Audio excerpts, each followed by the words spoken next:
Hello, everybody. Welcome to the Buckeye Weekly Podcast. I'm Tony Gerdeman here, as always, with Tom. Tom, how's it going?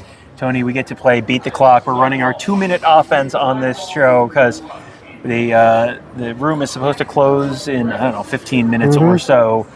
So we have to run a little bit of tempo here. Earlier we were, I'm more about efficiency rather than tempo. Earlier we were in a different spot and they started turning the lights off and it was like, we're not that late, right? So here we are. We've recapped what we heard from Ryan Day earlier today. Recapped what we heard from Julian Sayin. You and Marcus talked about what you've heard from Jalen McLean. We are now going to talk about maybe the most under-talked about player for the Ohio State Buckeyes, Jeremiah Smith, and what he had to say today. He had a pretty good crowd around him from what I saw. I did not get over there. Yes. But because I could not, because there was no room. Because everyone else did, yes. And if you're wondering, why would Tony not go talk to Jeremiah Smith? It's because they'd have 3 interviews that happen. All 3 Ohio State players are talking at the same time. So you can talk to Julian Sayin, or you can talk to Jeremiah Smith, or you can talk to Jalen McLean. Yeah. So we had to sort of divide and conquer, and I was with Jeremiah Smith. He said, there was a lot of talk about this year's schedule. Yeah. And he said last year, really, they weren't battle tested at the end of the year. They played their toughest game against Texas. They played a really tough game against Texas early, and then they kind of went a long stretch of the season without really getting tested again. And it was something that we knew that was kind of openly talked about even at the time, that Ryan Day will use the phrase matchup game, where you're playing a team that's, this is a legitimate matchup, and you heard about that about Texas, and then it was like, boy, you didn't really hear that a lot again until about Penn State or so, and even Penn State was like, well, it's a matchup game with a team that is about to fire its head coach, so... The definition got stretched a little bit. When you're not playing enough matchup games, you're like, well, shoot.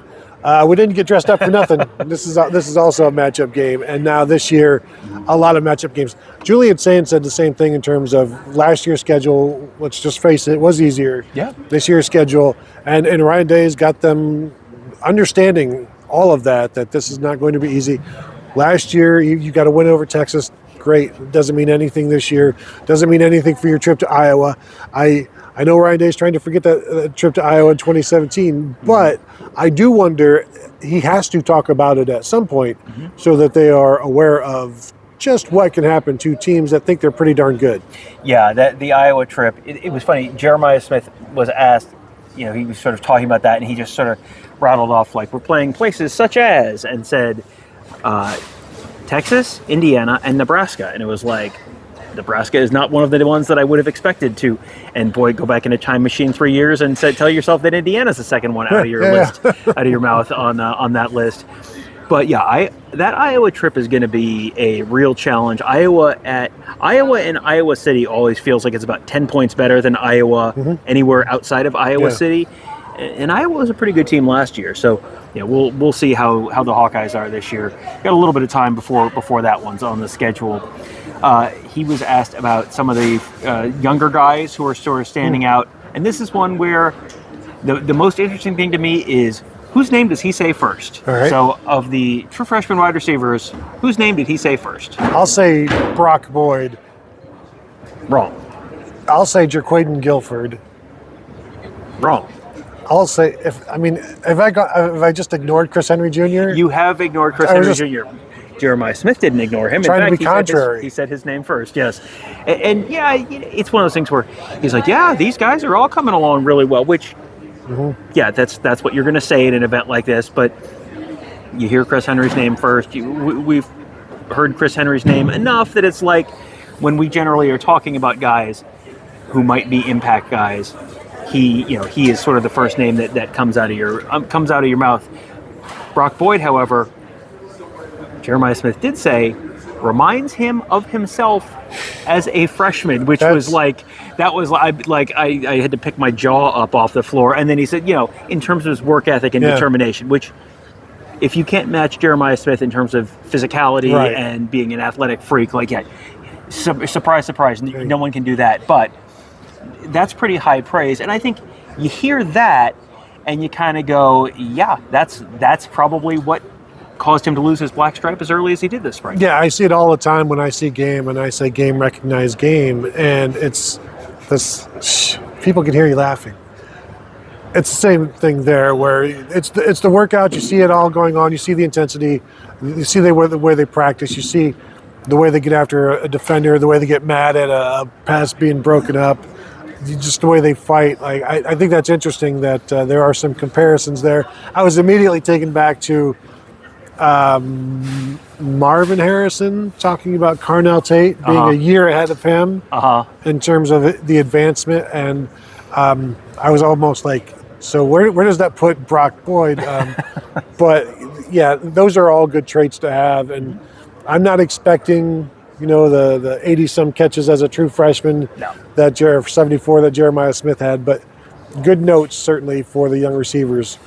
For sure, and we've said this before, but one of the things that is most telling at these events is when there's an open-ended question. Yep.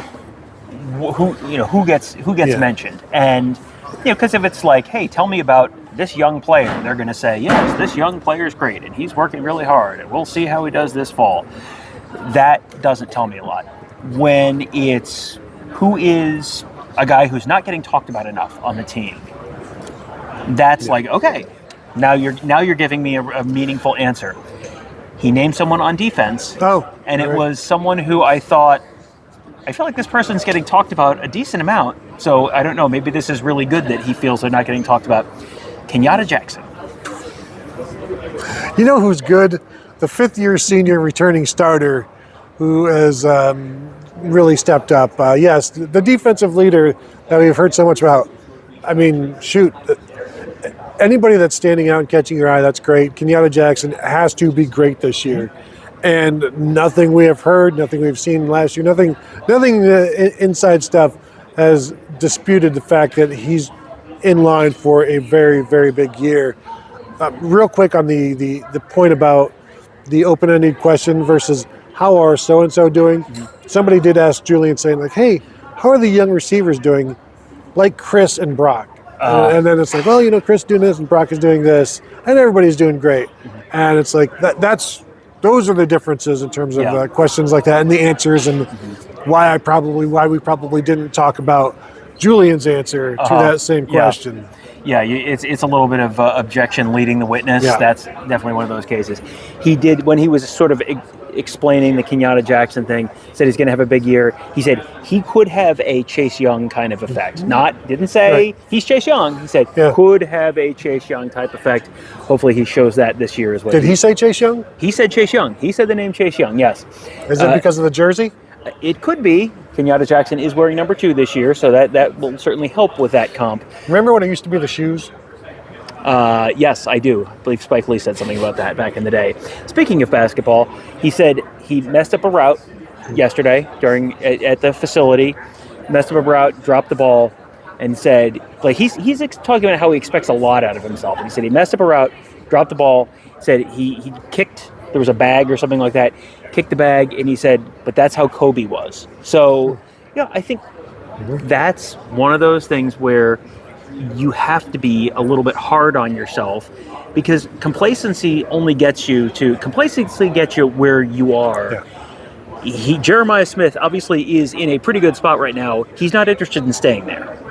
No, and he's very good right now, right? He's great right now. Many would say so, yes. But he's not satisfied with that, or else, why is he out there at all? Mm-hmm. Like, why is he out there right now? It's July. Yeah. Camp starts in a week. Deal with it then. Like, used to be, these kids would go and find jobs or go back home, smoke and drink, and then you come back and I forgot it's football. Football's here, and now it's year round. So yes, he's going to put all of that work in. I would suggest though, just know what's in the bag that you're kicking. Yeah, that's bowling ball is not something you want to go ahead and start kicking. Yeah, and the last thing was he just sort of referenced at one point, going into his last season, and someone said a little tongue-in-cheek, hey, I don't know if you heard, but you have 5 years to play 5 now, and he kind of laughed and he said, I think it might be time. So enjoy Jeremiah Smith while you have him, because this will most likely be his last season in Columbus, Ohio. Yes, the NFL has 5 for 5, where it's the first round picks get the team option for that 5th year. Ohio State trying to get that 5th year option for Jeremiah Smith. Yeah, of course. I mean, when have we ever talked about a fourth year for Jeremiah? It's always been a joke, even during like recruiting. Yeah. There is a reason we did not lead with that as exclusive breaking news. Jeremiah Smith thinks he might leave after this season. That must credit BuckeyeInsiders.com. Some aggregator will have that out there, though. Oh, absolutely, absolutely. So that will do it from here. If you want to hit the thumbs up, we'd appreciate that. If you're watching on YouTube, if you've not yet subscribed to the channel, do it. Hit the bell to be notified. You might be getting notified quite a bit this week, and you're going to be getting notified quite a bit next week and the week after and subsequent weeks after that as well, all the way through perhaps January or more. So now is a fantastic time to sign up on YouTube. Also, an even better time to sign up at BuckeyeInsiders.com. Would love to see you all there. We've got tons of stuff going on. X's and O's, recruiting, football stuff, as you know, basketball stuff going on as well. So that will do it from here. Thank you all for tuning in, and we will talk to you all later.